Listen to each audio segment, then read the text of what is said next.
Welcome to True Echo, where powerful stories meet real-life revelations. In today's story, a CEO goes undercover in her own company and uncovers a toxic culture that's been hiding in plain sight. What started as a simple check-in turned into a reckoning that shook an entire dealership to its core.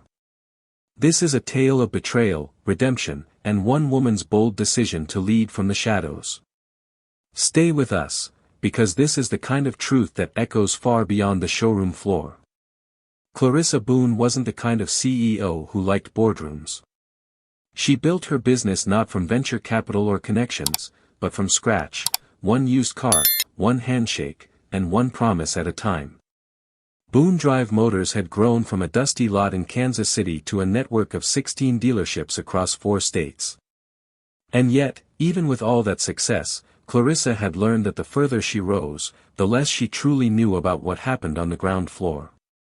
That's why, when a retired manager from her New Mexico branch called with a simple warning, "You might want to check in on Tulsa, not through HR, but yourself," Clarissa didn't delegate.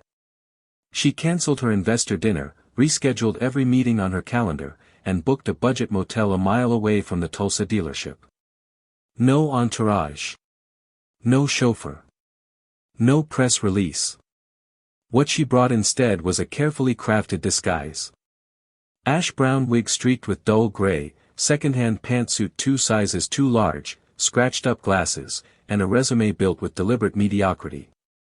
The name at the top read, Carla Benson, a 49-year-old woman with no LinkedIn presence and a 3-year unemployment gap. Her last job? A call center. No one would see her as a threat. And that's exactly what Clarissa needed. Monday morning, 8:52 a.m., she stood outside the dealership, her breath steady despite the Oklahoma wind curling through the rows of cars.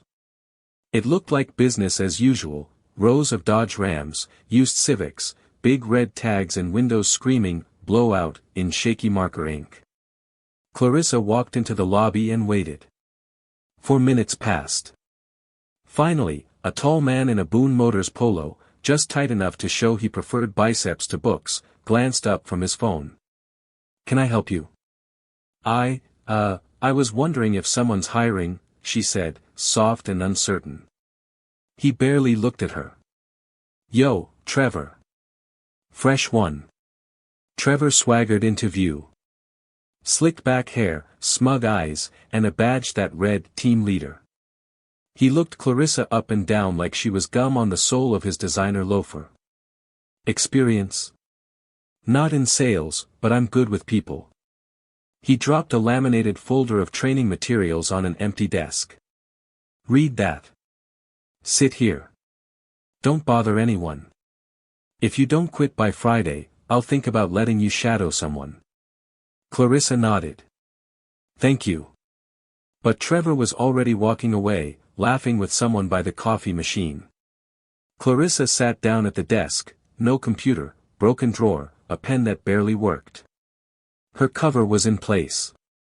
She was invisible now. Just another middle-aged woman looking for a second chance. But her eyes saw everything.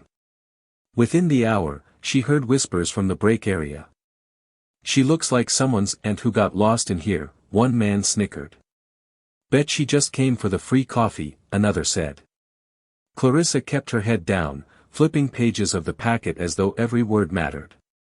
But her attention wasn't on the training, it was on the employees. The body language. The hierarchy. The fear. A young man across the room caught her eye, not because he was loud, but because he wasn't. Maybe early 20s, with a nervous energy that clung to him. He didn't speak unless spoken to, and even then, he barely looked up. Every time a manager passed by, his posture stiffened. Clarissa made a note. Later that morning, when the floor quieted, she approached him. "Hi," she said. "Carla. It's my first day."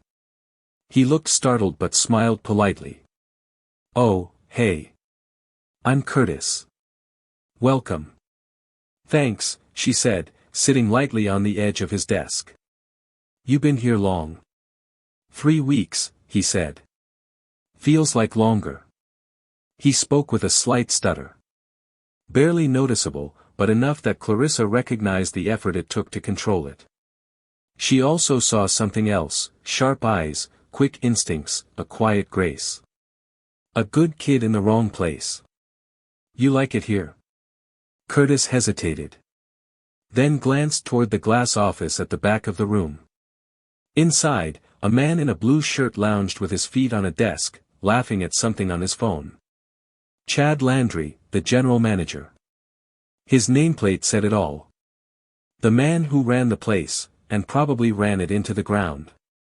I'm still figuring that out, Curtis muttered. Before Clarissa could ask more, Trevor's voice boomed from across the room. Curtis. You got time to flirt, you got time to sell. Curtis jumped, muttered, sorry, and hurried away. Clarissa returned to her desk. By lunchtime, she had seen enough to know that something was broken, not just in the attitude, but in the bones of the place. Veterans clung to their rank like it was a battlefield. New hires were treated like cannon fodder. Kindness was seen as weakness. The staff wasn't just careless, they were cruel. And worse, it was contagious. In the break room, she sat alone eating a frozen meal. Laughter echoed from the corner as a group of salespeople mocked her thrift store shoes and bus stop vibe. She didn't flinch. Didn't rise. She took it all in. Then someone else entered. A soft knock, a quiet presence. Hi, said the young receptionist, sliding into the seat beside her. You're new. Clarissa nodded. Carla. I'm Maribel. Started last month. You doing okay? Clarissa smiled. Trying to figure the place out. Maribel lowered her voice. Don't let them scare you. Most of them couldn't sell water in a desert. Clarissa laughed gently. Noted. But the moment of warmth faded the instant she returned to the showroom floor. A young couple stood near a silver Jeep Renegade, mid-20s, the woman in scrubs, the man in a stained hoodie. First-time buyers, eyes full of hope. They waited. And waited. No one approached them. Until Bryce did. Tall, sharp, always with a smirk. Clarissa had watched him already. Smooth talker. Pressure salesman. Professional baiter. Great choice, he said, sliding in like a shark. Last model of the year. Total steal. He upsold them hard, features they didn't ask for, payments they didn't understand. She watched their excitement drain like air from a tire. When they left to think it over, Bryce passed Clarissa and slapped another rep on the arm. Told you I'd bait em. Just gotta sell the dream. Clarissa made another note. Then, the moment that changed everything. A woman walked in, maybe 30. Worn jacket. Faded jeans. One hand clutching a purse, the other holding a 5-year-old boy's hand while balancing a toddler on her hip. She stood just inside the entry, uncertain, scanning the room. Everyone saw her. Everyone ignored her. Clarissa watched, her pulse rising. Trevor glanced, looked away. Bryce saw her, then turned back to his desk. Not one person offered to help. After several painful minutes, Bryce finally rose and swaggered toward her like it was a chore. Looking for a vehicle? The mother nodded. Something safe, under $12,000. He whistled. That's a tight one. Clarissa didn't need to hear more. She knew where he was taking her, the back lot. The 2017 crossover with transmission issues. The one flagged in the last audit. She followed them slowly, casually, until Bryce opened his mouth again. Third row seats, power everything. Clarissa stepped in. Excuse me. I was reviewing files, that one's due for maintenance. Maybe the 2015 Accord. Bryce's eyes narrowed. I've got this, Carla. Clarissa didn't back down. She deserves something honest. But the mother followed Bryce anyway. 30 minutes later, Clarissa saw her in the finance office, signing papers. Her kids sat on the floor sharing a granola bar. Bryce walked out high-fiving Trevor. Another one down. Curtis passed by. Quietly said, "That car's garbage." Clarissa nodded. "I know." That night, alone in her motel room, Clarissa stared at the ceiling, the alias on her badge, Carla, facing up from the table. The visit had started as a check-in. Now it felt like a reckoning. And she hadn't even scratched the surface yet. The next morning arrived with a dull gray sky and a wind that whispered of unfinished business. Clarissa walked into the dealership just before 8 a.m., her disguise perfectly in place. But inside, her heart was beginning to shed the mask. Carla Benson might have been a name on a resume, but Clarissa Boon was awake, watching, listening, and burning with purpose. She moved through the showroom quietly. Nothing had changed. Not yet. Bryce was already joking with a coworker about a customer who couldn't even read the APR line. Trevor leaned against the front desk, scrolling through his phone while a couple wandered aimlessly through the rows of SUVs. Chad Landry's office door remained closed, as usual. The man might as well have been a cardboard cutout for how often he interacted with the floor. Clarissa sat back at her broken desk, but her mind wasn't on the training packet anymore. She was running scenarios, building timelines, noting behavior patterns. It was deeper than attitude, it was systemic. But if she wanted to fix it, she needed proof. Real, undeniable evidence of just how far the rot had spread. Mid-morning, she got her first opportunity. Someone had mistakenly dropped a stack of monthly invoices on her desk. They weren't meant for her, of course, just careless handling. But Clarissa recognized the format immediately. She'd created the template herself. She began scanning them, and her eyes narrowed at the entries. Inflated accessory fees, hidden warranty charges, small print that had been altered just enough to go unnoticed by a buyer, but enough to change a monthly payment by $50, sometimes $100. A few minutes later, Chad stormed through the floor, barking about a service delay. The noise masked her snapping a few pictures with her hidden phone camera. She slipped the papers back into the pile and leaned into the background again. But before she could process it all, the dealership door opened, and everything shifted. A woman walked in, maybe early 30s, tired in that way sleep can't fix. Faded coat, cheap purse, toddler on her hip, 5-year-old clinging to her side. Clarissa froze. The single mother from the day before. Back again. She lingered by the front desk.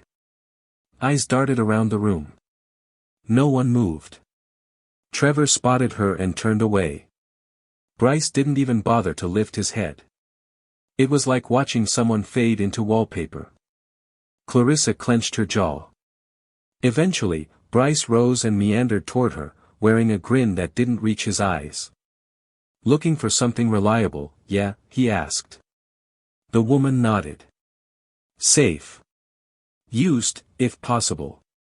Budget? Under 12,000. He let out a theatrical whistle. "That's a tight one." Then, without waiting, he gestured for her to follow him. Clarissa already knew where they were going. She followed at a distance, her clipboard held tight to keep her hands from trembling. The car Bryce showed her, 2017 crossover with flagged transmission issues, was the same one he'd pushed before. Clarissa stepped forward. "Excuse me," she said. "I was reviewing maintenance logs. That vehicle needs service. Maybe the 2015 Accord." Bryce stiffened. "I've got this, Carla." She didn't budge. It's her first car. She deserves the truth. The mother looked back and forth between them, clearly confused. Bryce flashed his rehearsed smile. "We'll take good care of you, ma'am. Promise." Clarissa backed off, but only physically. She watched the entire interaction unfold. Bryce smoothed over every concern, steamrolling the woman into the finance office. Clarissa saw her through the glass, pen trembling as she signed, two kids eating half a granola bar between them. Trevor walked by just in time to slap Bryce's back. Another win. Curtis, nearby, whispered as he passed Clarissa, "That car's garbage." "I know," she replied. That night, Clarissa didn't sleep. She sat in the stiff chair of her motel room, eyes red from rereading those invoices. Every number was a lie dressed up in ink. Every smirk, every high five, every fake promise, it wasn't just bad business. It was theft dressed in commission bonuses. And she had let it happen. Not directly. But somewhere along the way, she'd stopped visiting dealerships. She trusted district managers and reports. She let HR handle complaints. She let numbers tell the story. But numbers lied. The next day was Friday. Lunch at the dealership was a weekly ritual. A giant spread from a barbecue joint down the road. Styrofoam containers, ribs, cornbread, the works. It was meant to boost morale, build camaraderie. What it had become was a stage for egos. Clarissa sat at the far end of the break room table, picking at dry coleslaw. Curtis sat nearby with headphones in. Maribel had left early, family emergency. The usual loud voices filled the room. Bryce strolled in like he owned the building. Trevor followed, balancing 3 containers on one arm. "Hey Carla," Bryce called with his mouth half full of food. "You sell anything yet?" Clarissa gave a tight smile. "Still learning." "You better hurry," Trevor chimed in. "Boss doesn't like slow starters." "Yeah," Bryce added, chuckling. "Place chews up dead weight fast." "No offense." He turned to the others. "Y'all ever notice how Carla's always watching but never talking? Like some sad mall cop got lost in a dealership." Laughter rolled across the room. "She's got that substitute lunch lady vibe," Trevor added. "Probably writes Yelp reviews when her fries are cold." Curtis looked up, jaw tight. Clarissa waited. Watched. Then Curtis stood. "You all done?" he said. The room quieted a bit. "You act like being mean is some kind of flex," Curtis continued, voice rising just enough. "She's done nothing but show up. Maybe try that instead of playing high school." Trevor scoffed. "Relax, kid." "I am relaxed," Curtis replied. "Y'all are the ones sweating strangers." He grabbed his tray and left. No mic drop, no dramatics. Just quiet resistance. Clarissa sat frozen. Not because she was hurt, but because something cracked open. Someone had stood up, not for her name, but for her decency. A flicker of real leadership. Not from a title. From a 20-year-old kid with a stutter. Later, she caught Curtis outside. "You didn't have to do that," she said. "Yeah, well," he shrugged. "Someone needed to." "You okay?" He paused. "I get through it. Just, never thought this job would feel like high school with paychecks." Clarissa chuckled. "That's not far off." "They think they own this place," Curtis said, glancing at the building. "Like they built it." Clarissa looked at the sign above the glass doors, Boon Drive Motors. "They didn't," she said softly. That night, she opened her laptop for the first time all week. She didn't type an email. She made a list. Not of who to fire. But of who still had something worth protecting. Curtis. Maribel. A finance assistant named Tina who'd stayed late to fix a misfiled contract. The good wasn't gone. It was just buried under noise. But Clarissa had heard it. And the next part? The part that would change everything? That would begin on Monday. The weekend brought rain. Not the heavy kind that came with thunder and warning alerts, but a slow, misty drizzle that coated everything in damp silence. The dealership lot shimmered faintly under the wet gray sky as Clarissa arrived early Saturday morning, long before the others. Her breath fogged in the cool air. She needed time. Time to think. Time to prepare. Her notes from the week were piled high inside a manila folder hidden deep in her motel suitcase, documented lies, unethical charges, conversations recorded in memory. It was already enough to warrant a full internal investigation. But Clarissa wasn't here to send an angry memo from corporate. She was here to see just how deep the cracks went, and whether anything left was still worth saving. She had just stepped inside when she heard it, raised voices from the back office. The glass door didn't do much to muffle the words. Clarissa moved closer. Inside, Chad Landry was pacing like a man on the verge of combustion. His face was red, jaw tight, folder in hand. "You're down another 2 hours this week," Chad snapped. "You need to work faster or go home early." The person he was yelling at? Marvin. 63 years old. The dealership's most senior technician. A man who, by all accounts, had never once called in sick, never arrived late, and never passed blame. He stood with his shoulders squared but quiet, holding a wrench like it was an anchor keeping him from boiling over. "I had to wait for parts," Marvin said, calm but stern. "Not on me." "You're not fast enough anymore," Chad shot back. "Time doesn't care how long you've been here." Clarissa's hand curled into a fist in her coat pocket.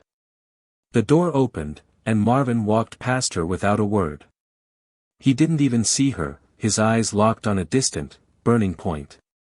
She stepped into the office before Chad could shut the door. "Problem?" she asked, keeping her voice flat. Chad blinked. "Carla, right? This doesn't concern you. He's been loyal for over a decade. You really think cutting his hours is smart?" Chad squinted. "Look, you're not management. Stay in your lane." Clarissa didn't flinch. "Sometimes the lane's broken." Without another word, she turned and walked out. She spent the next hour walking the lot, steam rising from the pavement as drizzle continued to fall.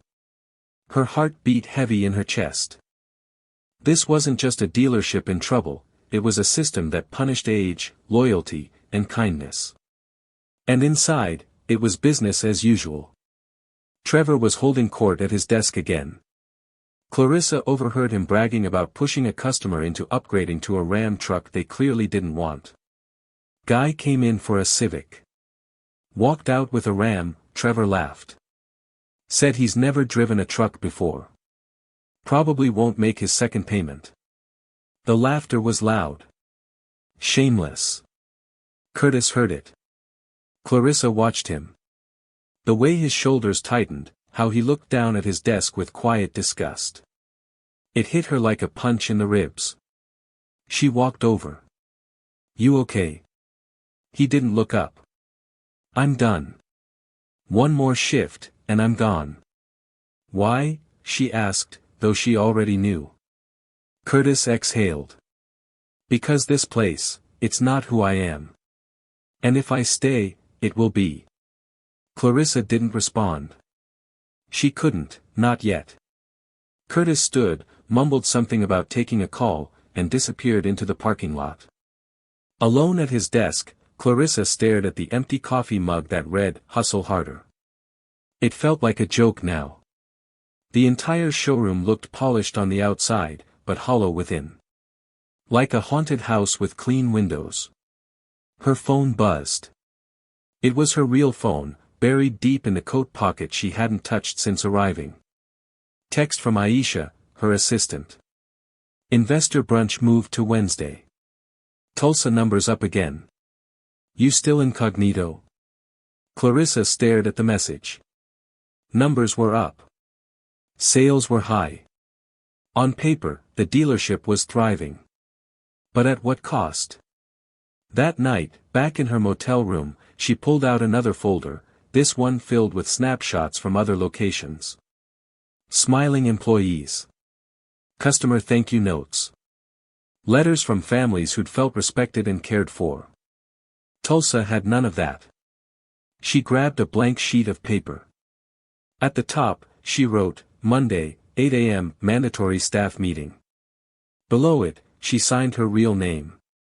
Clarissa Boon, CEO. But she knew even that wouldn't be enough. Sunday night, word began to spread. Someone had seen her at the motel, without the wig. Someone else noticed the same glasses missing from her face. Whispers turned to murmurs. Eyes followed her on her way to grab coffee. Suspicion grew. By Monday morning, the dealership buzzed with confusion. Tension hung like humidity. Clarissa arrived just after sunrise.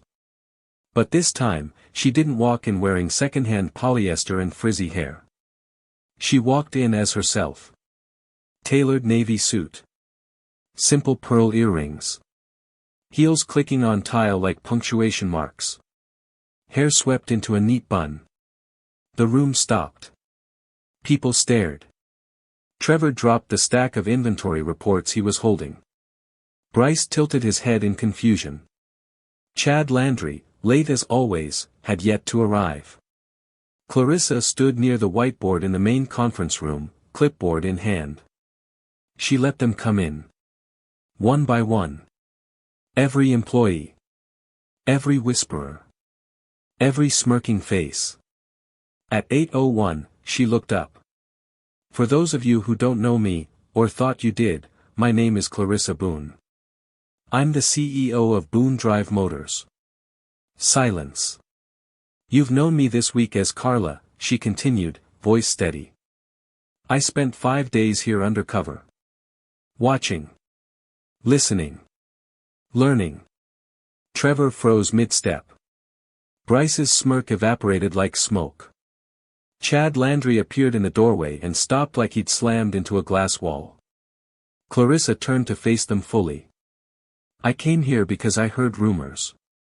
Not from HR. Not from corporate. From people who still believe in what this company was supposed to be.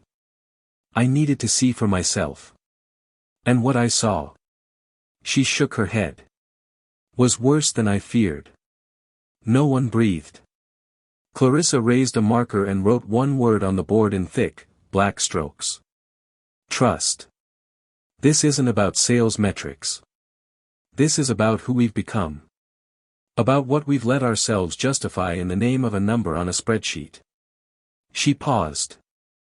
I watched a single mother get sold a lemon. I saw a kid trying to help his mom get mocked by coworkers.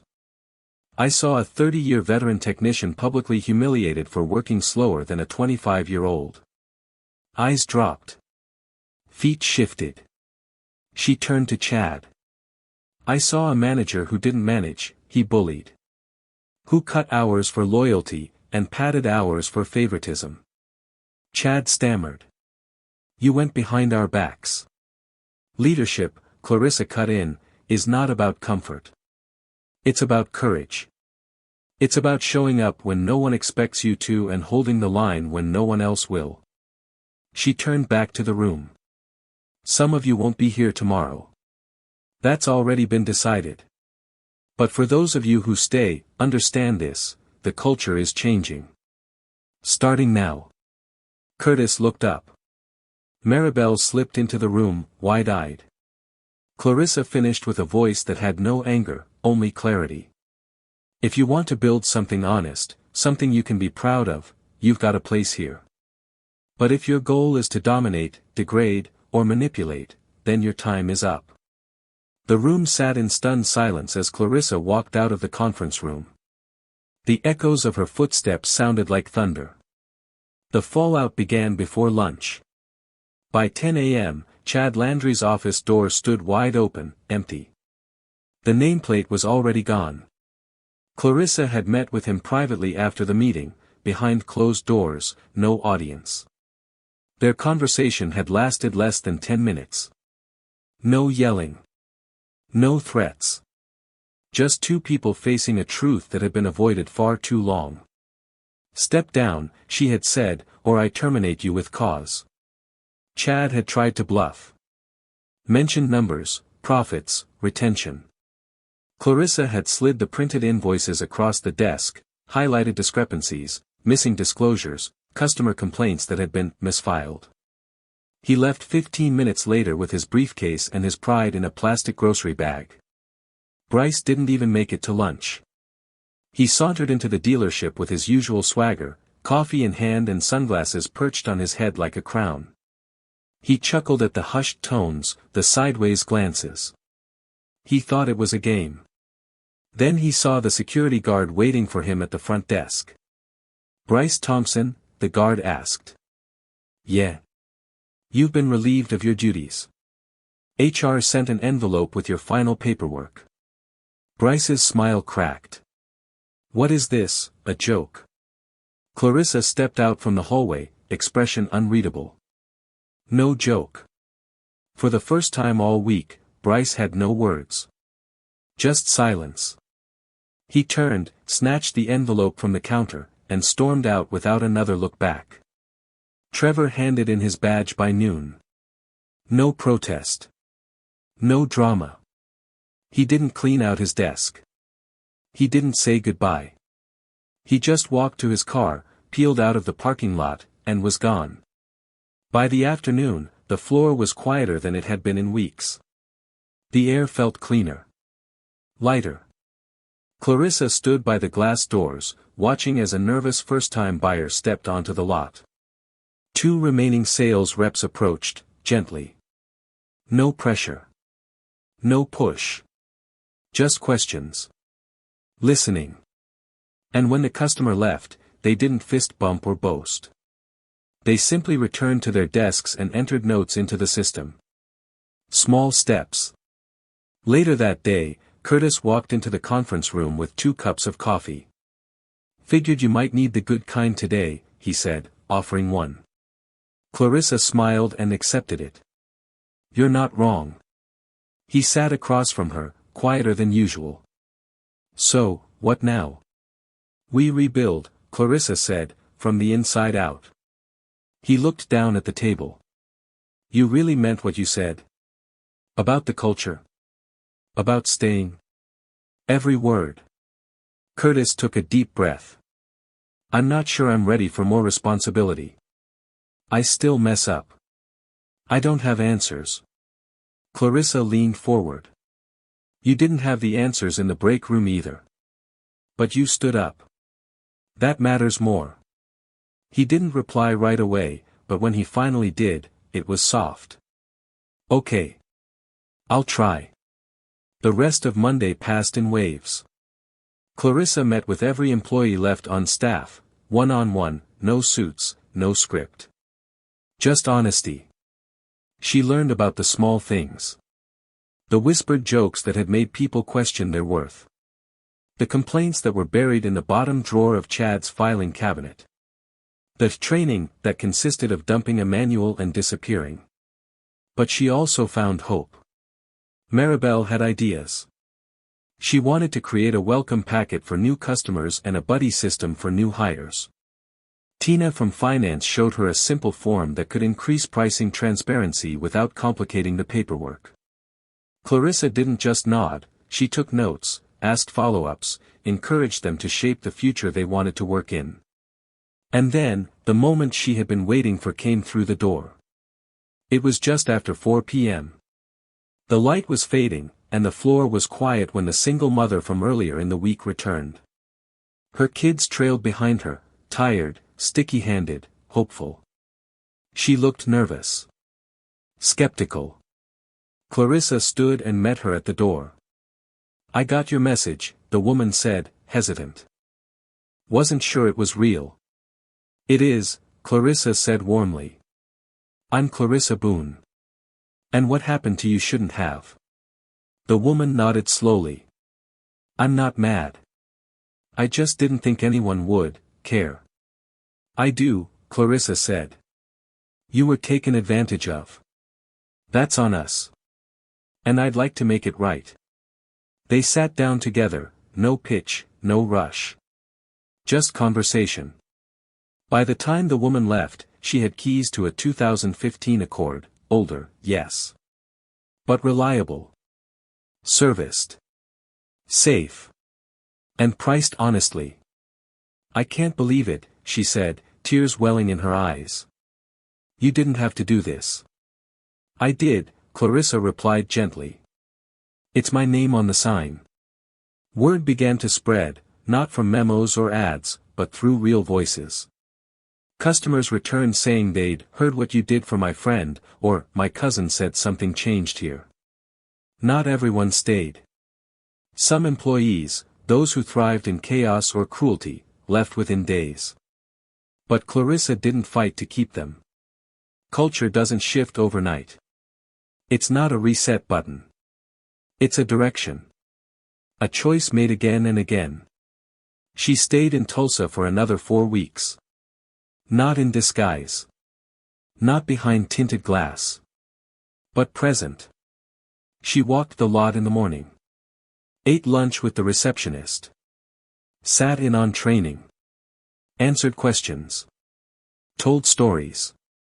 One afternoon, a tech named Jamal brought her a coffee and said, "I've been here 5 years. This is the first time I actually feel like I work with someone instead of for them." Clarissa smiled. That's the goal. But before she left Tulsa, she had one more thing to do. The dealership conference room was bright with afternoon sunlight when Clarissa sat down in front of the camera. There was no production crew, no elaborate set, just her, a chair, a white wall, and a quiet sense of purpose. She wore a simple navy blouse and no makeup. Her hair was tied back neatly, her posture relaxed. But her eyes were focused, clearer than they'd been in years. The camera blinked red. She took a breath and began. "I'm Clarissa Boon, CEO of Boon Drive Motors. And if you're watching this, you're likely a manager, a team lead, or someone who represents our brand every single day." She paused. "I want to tell you a story." And she did. She spoke about the rumors. About the call from a retired manager. About the decision to walk away from her office, her title, and her comfort zone to become Carla Benson, a forgotten woman in a second-hand suit. She described what she witnessed, not with fury, but with quiet truth. "I was insulted on day one. Mocked for my clothes. Ignored when I asked for help.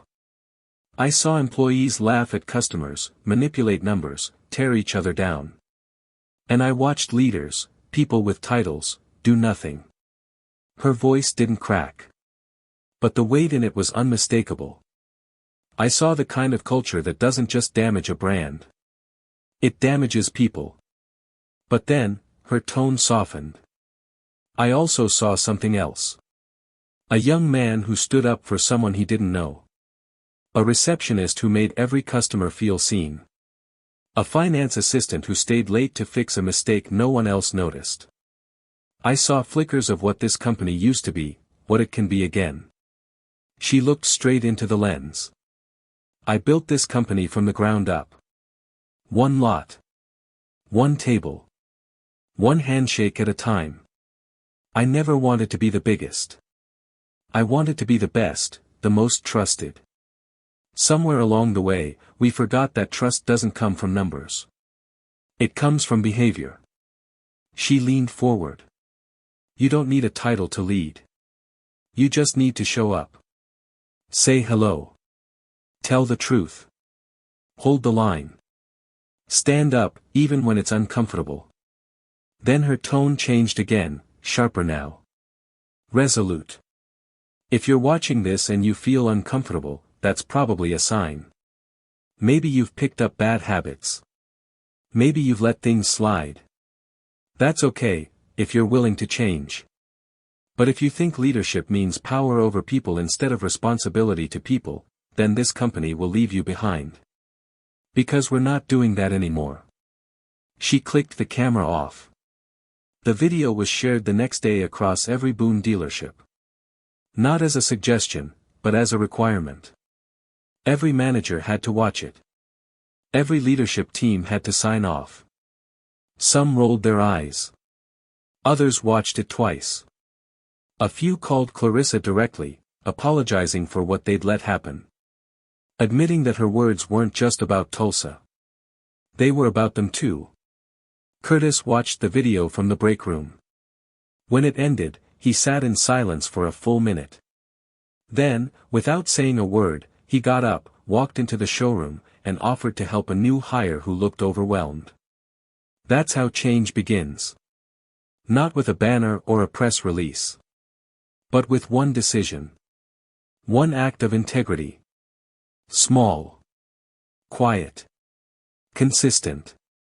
Later that week, Clarissa held a final meeting with the Tulsa team. Not to say goodbye, but to say thank you. She called Maribel into her office and offered her a promotion, Customer Experience Coordinator. The young receptionist blinked, stunned. Then cried. She sat with Tina and outlined a brand new transparency system for financing. And Curtis? She offered him a leadership track. He hesitated.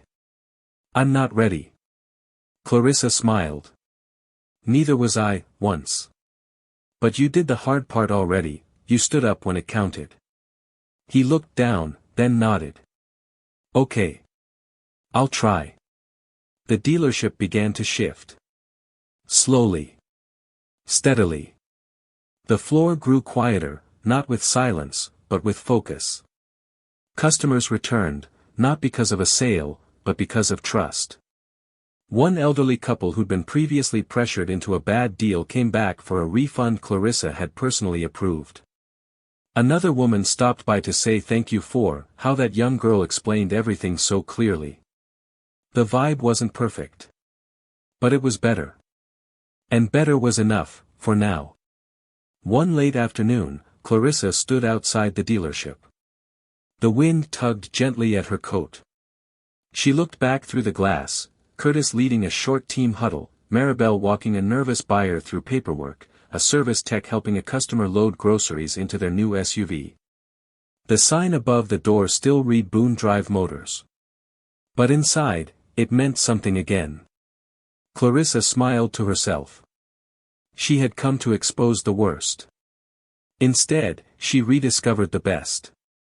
And that, she thought, was the real reward. The final week of Clarissa's stay in Tulsa passed with the quiet determination of a company learning to walk again. There were no grand speeches, no viral stunts, just the everyday work of repairing broken trust and reminding people what decency looked like in a place that had forgotten. Curtis had stepped into his new role with cautious optimism. He still stuttered sometimes when nervous, still double-checked himself before speaking up in meetings. But what mattered was that he did speak up. When another sales associate struggled to navigate the new transparency protocols Tina had helped implement, Curtis offered to walk them through it. Patiently. Without judgment. I figure, he said, if I didn't quit, neither should they. Clarissa watched it all from a quiet corner of the showroom, no longer hidden in disguise, but present as herself. And as the team adjusted to the changes, she focused on something else, recording lessons learned for every manager across the Boon network. She wasn't going to rely on email blasts or glossy memos. She needed something real. So she spent her evenings writing, handwritten pages at first, which she later organized into a guide, Building Back Trust, a leadership reflection. It wasn't just about what went wrong in Tulsa. It was a roadmap, a challenge, a manifesto for what Boon Drive Motors was meant to be. Each section began with a story, real moments from her week as Carla Benson. The receptionist who sat beside a stranger in a break room. The single mom who left with a car that could have endangered her children. The mechanic who was told his time had expired. The young man who reminded a room full of adults what courage looked like. Then came the questions. What would you do if the boss wasn't watching? Do your actions build trust, or tear it down? Are you leading with fear, or with purpose? She planned to distribute the guide personally at the next leadership summit. But before she left Tulsa, she had one last task to complete. One morning, Clarissa called a quiet meeting with a few of the senior staff who remained. Not to criticize, but to co-create. Maribel, Tina, Curtis, and a technician named Jamal all gathered in the small meeting room. Clarissa stood at the whiteboard, marker in hand. We're rebuilding something here, she said. And I don't want to do it to you, I want to do it with you. The energy in the room shifted instantly. Jamal leaned in. Maribel clutched her notebook tighter. Tina smiled and nodded. They spent the next 2 hours mapping out new systems, from mentorship programs for new hires to a customer feedback board in the lobby. They brainstormed ways to reward teamwork, not just sales numbers. Curtis suggested pairing every experienced employee with someone new for 1 week. Not to train, he said. To listen. Clarissa underlined the idea on the board. Perfect. They ended the meeting with one question: how do we want people to feel when they leave here? Maribel answered first. Like they mattered. Tina added, like they were told the truth. Jamal said, like they weren't just a sale. Curtis paused, then offered, like they'd want to come back, not just because they need a car, but because they remember how they were treated. Clarissa wrote all 4 answers under the heading, New Goals. And then, she added one more. Like someone was proud to wear the name on the sign. The following day, Clarissa visited Marvin in the service bay. He was back to full hours, his schedule restored, his workload adjusted to match his experience, not his age. You didn't have to come back here, he said as he wiped grease off his hands. I did, Clarissa said. Because someone should have listened sooner. He nodded, slow and firm. Better late than never. That night, Clarissa returned to her motel one last time. She packed slowly, folding the wig and thrift store suit into a plastic bag and tucking it deep in her suitcase. She no longer needed a disguise. The truth had done its work. But before she left, she filmed one final video. This one wasn't for the company. It was for the public. Clarissa stood outside the dealership just after sunrise. The sky behind her burned with soft orange and pink streaks. Cars glistened in the early light. The sign above the lot, freshly cleaned, shone like it had something to prove. She looked into the camera and spoke. This dealership wasn't broken because of numbers. It was broken because of neglect.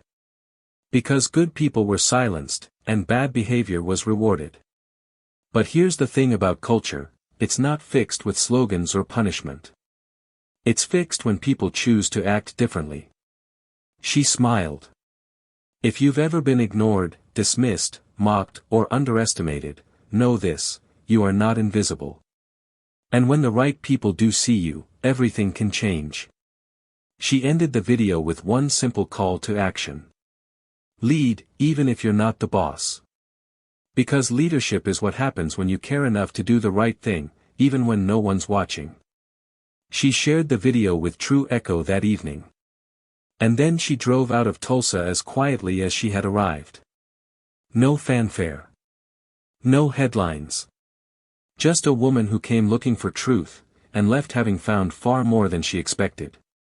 The road out of Tulsa felt different the second time around. The first time, Clarissa had driven in under gray skies and mounting doubt. Now, she left under sunlit clouds and something deeper, conviction. She had come to confirm rumors and root out decay, but what she discovered reshaped her understanding of everything she thought her company stood for. And more importantly, it reminded her of who she was. Not just a CEO. Not just a name on the sign. A builder. A protector. A leader. Back at headquarters in Kansas City, Clarissa's return sparked a quiet storm. The video she had filmed on her final day in Tulsa went live on the Boon Drive Motors homepage and across every dealership's digital screens. Customers watched it in lobbies while waiting for service. Employees watched it at morning huddles. The public watched it online, and word began to spread. She went undercover. She fixed it herself. She listened. Not everyone celebrated it. Some corporate veterans grumbled. A few district managers sent passive-aggressive emails questioning her methods. But Clarissa didn't flinch. She replied to every complaint with a copy of her leadership guide and a single sentence. Let me know if anything in this offends you, because that probably means you're not living it. The message was clear: change wasn't optional. The next 2 months were a whirlwind. Clarissa visited 5 more dealerships in person, not undercover this time, but fully visible, fully engaged. She didn't walk in with answers.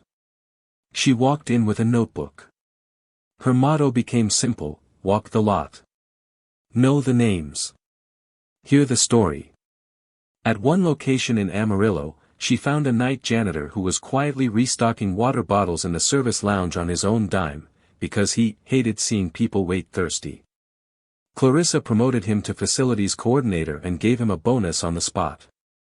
In Phoenix, she met a saleswoman who trained every new hire off the clock because she didn't want them to start scared like I did. Clarissa made her head of onboarding for the entire region. And in Tulsa bloomed. By the end of the quarter, their customer satisfaction scores had jumped 38%. Repeat business increased. Staff turnover dropped to its lowest in 5 years. And more than any of that, people were proud to work there again. Curtis led the morning meetings now, his voice more sure with every passing day. Maribel designed a customer wall filled with thank you notes and handwritten quotes from visitors. Tina's transparency program had been adopted by 3 other locations. And Marvin? He trained 2 apprentices every week, teaching them not just how to fix engines, but how to care about the person behind the wheel. One afternoon, Clarissa received a letter in the mail. No return address. Just a folded sheet of paper and a coffee-stained note card inside. The letter read: To Ms. Boon. I don't know what you said in that meeting, but the place is different now. My nephew works there. He was ready to quit. Now he talks about helping people. Thought you'd want to know. A grateful aunt. Clarissa smiled and taped the note to her office wall. It stayed there for the rest of the year. Months passed. Policies were rewritten. Training materials were rebuilt. But more than anything, the tone changed. Because Clarissa knew something that most leaders forgot. You don't need a perfect workplace. You need a brave one. One where someone like Curtis can speak up. One where someone like Maribel can make someone feel welcome. One where a customer isn't just a number, but a name, a story, a person. Eventually, Clarissa stepped back from the daily operations again, but not in the same way. She set up a rotating program called the Shadow Circuit, where every executive, once per year, had to spend 5 full days working on the ground floor. No titles. No ego. Just immersion.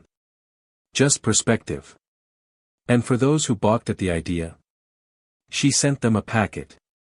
At the top, it read: Carla Benson, Resume of an Invisible Woman. That name, Carla, became a quiet legend across Boone Drive Motors. A cautionary tale and an inspiration all in one.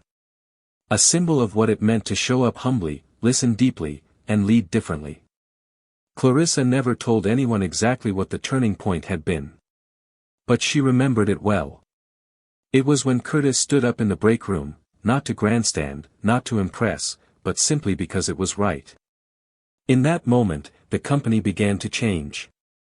Because when even one person has the courage to act with integrity, the whole world can shift around them. And that, Clarissa realized, was the legacy she wanted to leave, not just cars sold, or profits made, but 1,000 ripples of courage, kindness, and leadership echoing far beyond her name. If this story reminded you how powerful one voice can be, even in the face of a broken system, don't forget to subscribe to True Echo for more stories that matter. What would you have done in Clarissa's place? Have you ever worked somewhere that made you feel invisible, until someone finally saw you? Leave a comment. Share your story. Someone out there needs to hear it. And remember, real leadership isn't about titles. It's about showing up when no one else will. Because the truth always echoes.